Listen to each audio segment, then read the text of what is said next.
अहम खबर आपको देंगे। अडियाला जेल में 190 मिलियन पाउंड रेफरेंस की समाअत। बानी पीटीआई ने नैब तरामीम फैसले के बाद रेफरेंस में रियायत मांगी है। बानी पीटीआई की जानिब से बरियत की दरख्वास्त दायर की गई है और मौक़िफ़ इख्तियार किया गया है कि नैब तरामीम के बाद ये केस बनता ही नहीं है। बात करेंगे, इसरार खान हमें ज्वाइन कर रहे हैं। इसरार, कहा जा रहा है कि इस मामले के बाद ये केस बनता ही नहीं है, बताइएगा क्या डिटेल्स आ रही हैं इसकी?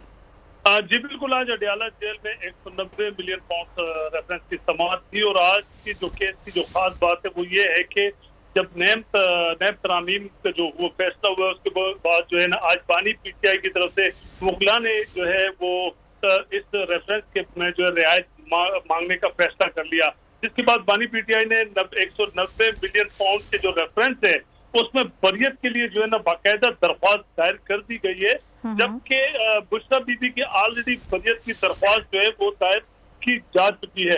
नैब तरामीम में जो काबीना के जो जितने भी फैसले हैं उनको तहफ़्फ़ुज़ हासिल है। अब सवाल ये बनता है कि नैब तरामीम के बाद एहतसाब अदालत का इस केस में दायरा इख्तियार बनता है ये या नहीं। ये कहना था जो बानी पीटीआई के जो वकील है उनकी जानिब से।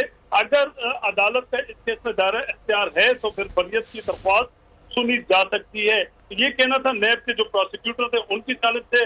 और इसके बाद जो है ना वकील जो थे बानी पीटीआई के, उन्होंने कहा कि हमने अदालत के दायरा इख्तियार को चैलेंज नहीं किया, बल्कि अदालत के दायरा इख्तियार का फैसला करना अदालत की सवाबदीद पर है।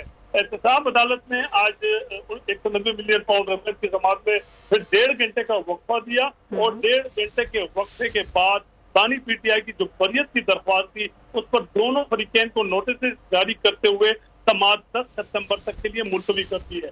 जी ठीक है, इसरार अपडेट कर रहे थे आप, इस हवाले से बहुत शुक्रिया आपका।